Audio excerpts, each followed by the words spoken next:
우리나라에서 중요한 명절이 있습니다. 두 개 있죠. 설과 추석. 잘 아시네요. 이스라엘에게도 중요한 3대 절기가 있습니다. 그게 바로 유월절, 맥추절, 초막절입니다. 신명기 16장 16절을 보면 이런 말씀이 나옵니다. 너희 가운데 모든 남자는 1년에 3번 곧 무교절과 칠칠절과 초막절에 내 하나님 여호와께서 택하신 곳에서 여호와를 만나라 라고 말씀을 합니다. 6월절에 누룩이 없는 무교병을 먹는다고 해서 이 6월절을 무교절이라고도 이야기합니다. 이런 거 알아두시면 좋지요. 6월절은 애굽에서 종살이하던 이스라엘을 하나님께서 꺼내시기 위하여 이집트 가운데, 애굽 가운데 내리신 10가지 재앙 중에서 가장 마지막 재앙이었던 장자 죽음과 관련이 되어 있는 절기입니다.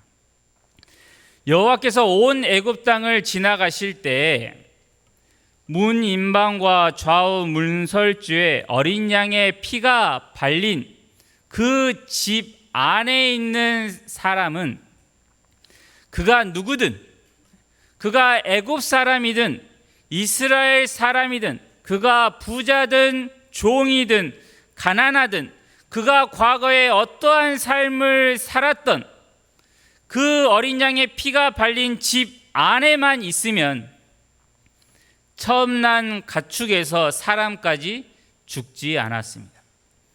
그 집을 유월하여, 다시 말하면 넘어갔다라고 하는 의미로 유월절이라고 부르는 것이죠. 그래서 이스라엘에게 이 유월절은 출애굽의 시작을 알리는 사건이면서 하나님께서 우리에게 주신 은혜의 구원이 무엇인지를 다시금 새기는 기간이죠. 그리고 이 6월절에 특별하게 하는 행동이 하나가 있는데, 그게 허리에 띠를 띠고 발에 신을 신고 손에 지팡이를, 먼 길을 갈 때 쓰는 그 지팡이를 잡고 음식을 아주 급하게 먹는 일을 이 6월절에 합니다. 곧 그곳을 마치 떠날 차비를 하는 것과 같은 모습을 이 6월절에 보이는 것이죠. 그런데 이렇게 가나안에 나중에 도착하고 나서 6월절을 지키게 되면 더 이상 어디로 이제 갈 일도 없고 떠날 일도 없는 상황 속에서 엄마와 아빠가 갑자기 옷을 막 챙겨 입고 지팡이를 들고 음식을 막 급하게 먹으면 자녀들이 그걸 보고 엄마 왜 그래? 라고 묻겠죠. 그러면 이제 부모님들은 씩 웃으면서 이제 말할 때가 되었구나 라고 하면서 아이들에게 하나씩 알려주는 거예요. 애굽에서 우리가 종살이를 했었다. 우리의 조상인 아브라함이 이 가나안에 옛날에 왔었다. 그리고 이삭이 생기게 된 그 이야기들, 야곱과 요셉의 이야기, 또한 애굽에서 종살이하던 역사와 그곳에서 어떻게 우리가 나오게 되었는지, 광야에서 일어난 일들과 이 가나안에 있었던 족속들을 어떻게 우리가 물리치게 되었는지, 그 모든 이야기들을 그 자녀들에게 해주면서 신실하신 하나님께서 우리에게 구원을 베푸셔서 이 가나안 땅에서 우리가 이 풍족한 것을 누리고 있다 라고 하는 것을 가르쳐주고, 그러니 이 땅에서 우리는 하나님을 섬기며 사는 게 마땅하다라고 가르쳐야 했죠. 이것이 이스라엘에게 유월절의 의미입니다.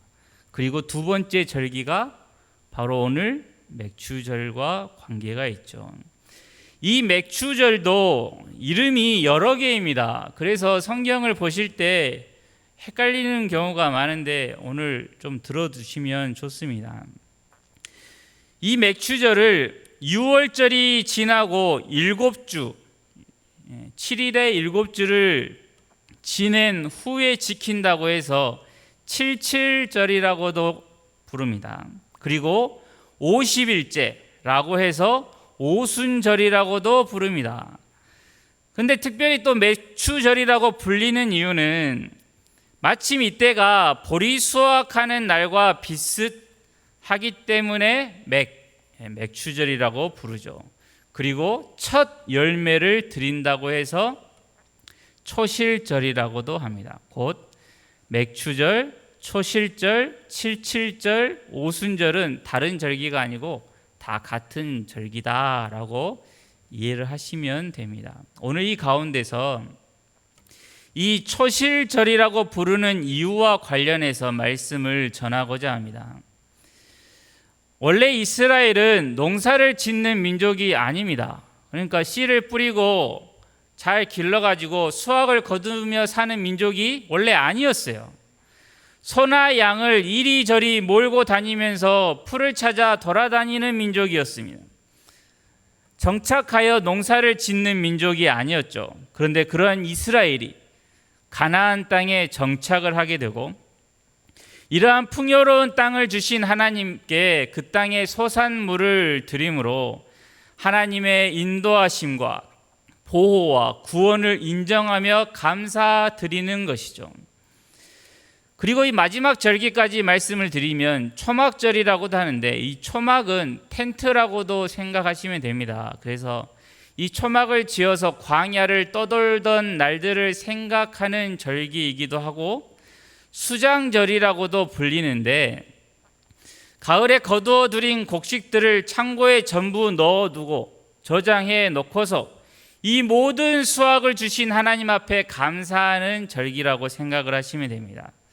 이처럼 6월절에서 시작한 이스라엘의 절기는 맥추절에서 첫 수확을 하고 마지막 수장절에서 모든 수확을 감사하며 지키는 것으로 이 3대 절기가 끝나는 것이죠.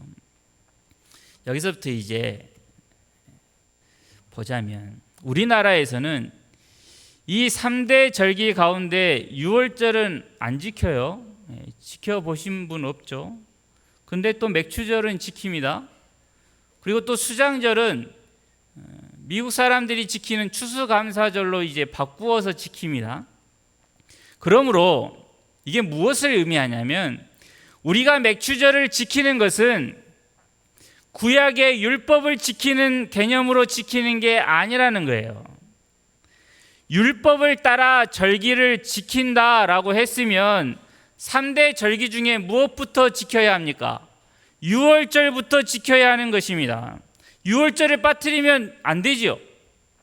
그리고 각 교회에서 할 것도 아니고 한자리에 모이든 예루살렘으로 가든 해야 하는 것이 율법대로 지키는 절기이죠.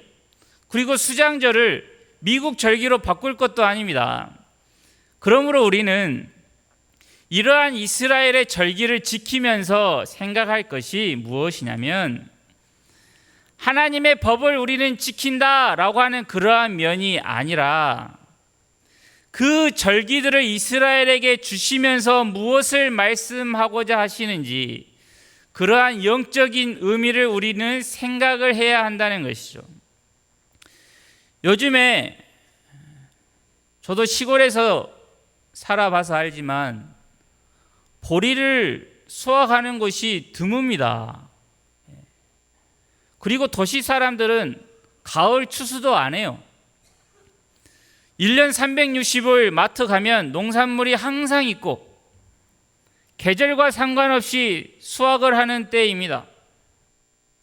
그러므로 이러한 절기들을 통하여 영적인 의미를 생각하지 않은 채 그냥 율법적인 의미만 생각을 하면 본래의 의미를 상실해 버릴 위험이 큰 것이죠. 그래서 6월절에서 시작하여 맥추절을 지나 수장절로 끝나는 이 절기들은 우리들의 신앙생활과 관련이 있습니다. 6월절 사건을 통해서 우리는 생각을 해야 합니다. 애굽의 종 되었던 이스라엘이 노예의 신분에서 자유인이 된 것처럼 우리에게 유월절은 처음 예수 그리스도를 믿어서 하나님의 자녀라는 이름을 받는 그 날과 같은 것이죠.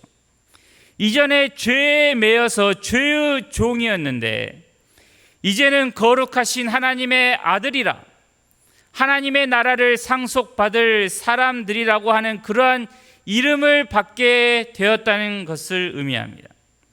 그런데 예수님을 믿고 나서 하나님의 자녀가 되었음에도 누구라 할 것 없이 과연 그러한 이름에 걸맞는 모습이 우리에게 있는가 보면은 그렇지 않죠. 도무지 거룩하신 하나님의 나라와 전혀 어울리지 않는 모습들이 우리 안에 있습니다.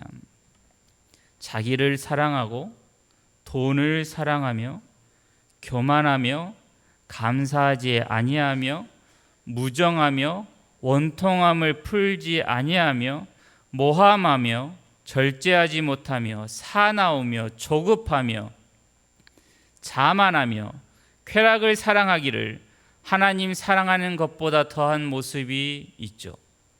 우리에게 있습니다. 이때 그리스도인들은 약간 다른 반응을 보입니다. 그게 무엇이냐면 그러한 죄악들이 나에게 있는 것을 발견하게 되어 그래서 놀라가지고 하나님께 기도를 합니다. 더 이상 죄의 종이 아니라 하나님의 백성으로 선을 택할 수 있는 새 사람이 된 내가 어떻게 이러한 죄를 지으며 살고 있습니까? 하나님, 나를 불쌍히 여기시고 나를 도와주십시오. 이러한 죄악을 버리게 나를 도와주십시오. 이 죄악들로부터 나를 지켜주십시오 라고 하며 기도를 하는 것이죠. 그런데 여기서 주의할 게 있습니다. 애굽에서 나온 것을 보면 이스라엘이 어떻게 애굽에서 나왔을까? 그들이 애굽에서 하나님을 잘 믿어서 애굽에서 나온 게 아닙니다. 그들은 애굽에서 그냥 종살이만 했어요. 순전히 하나님의 신실하신 약속 때문에 그들이 나오게 된 것입니다. 즉 오직 은혜이죠. 이스라엘에게는 이러한 구원을 받을 만한 이유가 없었습니다. 그들은 은혜로 구원을 받았습니다. 그렇더라도 가나안에 들어가서 정착할 때까지 그냥 이스라엘 가만히 있으면 하나님께서 다 알아서 해 주시는 게 아니죠. 지금 우리도 내 안에서 선을 행하며 거짓을 미워하고 악한 마음이 아닌 착한 모습이 있기를 원하며 그것을 기도를 하나님 앞에 했다 하더라도 그러한 것이 저절로 되는 게 아니라는 겁니다. 죄와 싸우며 스스로 정결하게 하는 게 필요합니다. 이게 기도할 때 우리가 항상 가지고 있어야 하는 생각이에요. 예를 들어서 우리가 항상 빠지는 죄가 있죠. 하나님, 내 안에 어떻게 이러한 죄가 있습니까? 남을 미워하지 않게 해 주십시오 라고 기도를 했다라고 한다면 어떤 사람이 매우 미워지는 상황이 그 기도 이후에 발생합니다. 그게 기도의 응답입니다. 내가 저 사람을 미워하지 않게 해주세요 라고 기도를 했는데 저 사람이 또 내 눈밖에 나는 일을 또 해요. 그러면 내 마음에 또 미워하는 마음이 확 올라오려고 하겠죠. 그러면 그때 생각하셔야 돼요. 내가 했던 기도, 하나님 내 마음에 미워하지 않게 해 주십시오라고 했던 그 기도의 내용을 떠올리셔야 합니다. 그때 그 기도의 내용을 기억하면서 그 미워하는 마음을 억누르고 온몸이 뒤틀리고 속이 뒤집어져도 오 나의 사랑하는 형제여 라고 한마디 건네는 게 기도를 정말로 진심으로 간절히 기도한 신자의 모습이고 바로 그게 기도가 응답된 것입니다. 나는 기도했으니 저 사람이 내가 좋아하는 일만 하겠지. 난 기도했으니 내 머릿속에서 미워한다는 생각은 아예 없어지겠지. 이러지 말라는 것입니다. 우리 교회에는 해당이 안 되는 것으로 알고 예를 하나 또 들겠습니다. 이것을 각자 자신에게 잘 적용해서 들으시기 바랍니다. 도박에 중독된 한 사람이 있어요. 근데 그가 기적적으로 예수님을 만나게 되었고 그러한 죄가 얼마나 나쁜 것인지를 알고 하나님 앞에 간절히 기도를 합니다. 하나님, 이제는 도박을 끊고 하나님만을 사랑하고 하나님 앞에 예배 드린 것을 기쁨으로 알고 하나님만을 섬기며 살게 해 주십시오라고 진심으로 기도를 합니다. 그러면 그렇게 기도하고 나면 도박할 생각이 다시는 안 나거나 화투패를 보면 밥맛이 없어지고 혹 그것을 잡으려고 하면 손이 바들바들 떨려서 잡지 못하는 그러한 일이 일어날까요? 아니요. 스스로 내가 이제 누구를 섬기는 사람인지를 기억하고 내가 했던 간절한 기도와 그것을 들으시며 응답하시는 하나님을 믿는 믿음을 사용해야 하는 것입니다. 내가 어떠한 은혜와 사랑 가운데서 나와는 전혀 어울리지 않는 하나님의 자녀라고 하는 이름을 내가 지금 얻게 되었는데 내가 어떻게 그 자리에 갈 수 있겠느냐라고 하며 연락이 와도 응하지 않고 하나밖에 없는 친구가 한 번만 가자, 잠깐 같이 가자라고 불러도 친구의 연을 끊어서라도 가지 않아야 하는 것입니다. 단순히 내가 진심으로 기도했으니 이제는 도박이 싫어지겠지, 도박 생각은 한 번도 안 나겠지 라고 말을 하는 것은 엄밀히 말하면 하나님께 책임을 떠넘기는 죄악입니다.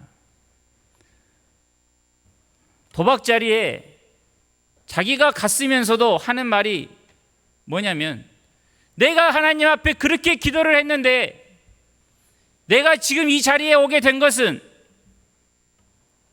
내 기도를 들어주지 않으신 누구의? 하나님 책임입니다 라고 하는 것이죠. 타락한 인간의 전형적인 모습입니다. 아담 기억하시죠? 아담이 선악을 알게 하는 나무의 열매를 먹고 한 말이 있습니다. 하나님이 너 왜 그랬냐? 라고 하시니까 뭐라고 합니까? 하나님께서 주신 저 여자가 나에게 저 열매를 줘서 먹었습니다 라고 말을 합니다. 누구에게 책임을 돌리는 거예요? 하나님이 저 여자 안 줬으면 내가 이걸 먹을 일이 있겠습니까? 라고 하는 거죠. 타락한 인간은 매번 이런 식으로 죄를 대합니다. 죄를 내가 지었음에도 불구하고 내가 잘못을 했는데 그러면 그 잘못에서 내가 돌이켜야 할 것인데 하나님이 이렇게 해줘서 내가 이런 일을 했고 하나님이 안 막아줘서 이러한 일이 일어났고 하나님이 안 지켜줘서 제가 지금 이럴 수밖에 없는 것 아니겠습니까? 라고 하는 것이죠. 예수님을 알고 하나님의 자녀가 되었다면 이제는 죄 짓는 일을 멈추라고 말씀을 하시는 것입니다.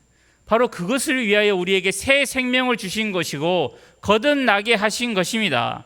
가만히 있으면 되는 게 아닙니다. 에베소서 4장 1절부터 3절에 이러한 말씀이 있습니다.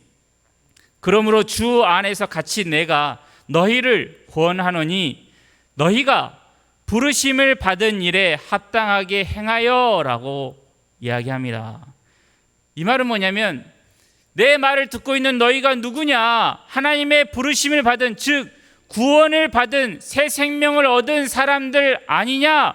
내가 새 생명을 가진 너희들에게 권하노니 모든 겸손과 온유로 하고 오래 참음으로 사랑 가운데서 서로를 용납하고 평안에 매는 줄로 성령이 하나 되게 하신 것을 힘써 지키라 라고 하는 것입니다. 부름 받았으니, 구원 받았으니, 하나님의 자녀가 되었으면 이제 힘써 지키며 살라라고 명하고 계신 것이죠. 바로 이 부분에서 맥추절의 의미가 있습니다. 맥추절은 첫 수확의 기쁨에 감사하며 하나님께 그 열매를 드리는 절기라고 말씀을 드렸습니다. 이 절기를 단순히 보리 수확의 의미를 맞추지 말고 내 영적인 열매를 돌아봐야 합니다. 보리 수확만 떠올리면 저같이 농사 안 짓는 사람에게는 아무런 의미가 없는 절기가 되어버립니다. 내 영혼에 어떠한 열매를 하나님께 보여드리고 있는지를 생각해야 하는 것이죠. 거짓을 버리는가? 이웃과 더불어 참된 것을 말하는가? 분을 내어도 죄를 짓지 않고 도둑질하지 않고 가난한 자를 구제하고 더러운 말은 입 밖에도 내지 않고 선한 말을 하며 모든 악독과 노함과 분냄과 떠드는 것과 비방하는 것을 버리는 열매를 드리고 있습니까? 서로 친절하게 하며 불쌍히 여기며 서로를 용서하기를 하나님이 그리스도 안에서 나를 용서하심과 같은 그러한 용서의 열매를 하나님 앞에 드리고 있는가 하는 말입니다. 하나님의 은혜로 우리가 구원을 받았고 그 가운데 어떤 분들은 40년, 60년이 되었는데 여전히 홍해 옆에서 앉아가지고 광야를 걸어가려고도 하지 않고 가나안에 들어가지도 않았다면 아직도 갈 길이 먼 것이죠. 하나님께서 내 영혼에 무엇을 심으셨으며 어떠한 열매를 기대하고 계십니까? 그 열매를 보여드려야 하는 절기입니다. 성경에서 빈손으로 나오지 말라, 예물을 준비하라는 모든 말씀은 내가 너에게 준 복과 생명의 결과를 내게 보이라고 하는 것이지 일부 어떤 사람들의 말과 같이 돈 몇 푼 받으려고 하시는 말씀이 아닙니다. 하나님은 부족한 것이 없습니다. 우리가 바치지 않아도 만물이 누구의 것입니까? 만물이 이미 주의 것입니다. 하나님께서 그럼에도 불구하고 우리에게 열매를 원하시는 것은 하나님의 자녀로 사는 모습을 내게 보이라 라고 말씀을 하시는 것입니다. 예수 그리스도를 믿는 믿음이 나를 바꾸었습니까? 무엇을 바꾸었습니까? 겉으로 드러나는 모습만이 아니라 내 안에 어떤 바뀐 모습을 하나님 앞에 보여드리고 있는가? 이것을 다시 한번 생각하는 게 이러한 절기들입니다. 내가 하나님을 섬기고 난 후에 이것이 변했습니다라고 올릴 열매가 있으십니까? 이러한 열매는 주의를 지키고 기도를 했고 성경을 읽었고 교회 봉사와 같은 게 아닙니다. 나는 이제 죄에 대하여 죽은 자요 그리스도 예수 안에서 하나님께 대하여는 살아있는 자로 여기는 믿음의 삶입니다. 죄가 우리의 몸을 지배하지 못하게 하고 우리의 지체를 불의의 무기로 내주는 게 아니라 죽은 자 가운데서 다시 살아난 사람과 같이 하나님 앞에 우리의 모든 것을 드리는 열매인 것이죠. 이러한 열매에 부수적으로 따라오는 것이 외적인 종교적인 모습들인 것입니다. 마태복음 7장을 꼭 읽어보십시오. 그곳에서 나오는 주의 이름으로 선지자 노릇을 하며 주의 이름으로 귀신을 쫓아내며 주의 이름으로 많은 권능을 행한 것, 이것은 하나님께 드릴 열매가 되지 못했습니다. 우리의 속사람이 날로 새로워지며 강건해져야 합니다. 이것은 우리의 마음 안에서 일어나는 일이고 겉으로 보이는 것만으로는 판단하지 못하는 것이죠. 부디 우리 교회가 하나님을 믿지 않는 자들도 할 수 있는 종교 생활과 같은 것으로 열매를 삼는 것이 아니라 오직 하나님을 믿는 사람들만이 할 수 있는 것, 은혜를 입은 사람들만이 할 수 있는 것들, 형제를 사랑하며 악을 악으로 갚지 않고 불쌍히 여기며 서로를 용납하며 선으로 악을 이기는 열매로 우리의 아버지가 되신 하나님께 영광을 돌리는 복된 자녀들이 다 되어서 이 풍성한 열매들로 하나님 앞에 감사히 드리는 절기가 되기를 간절히 바랍니다. 기도하겠습니다. 하나님 아버지,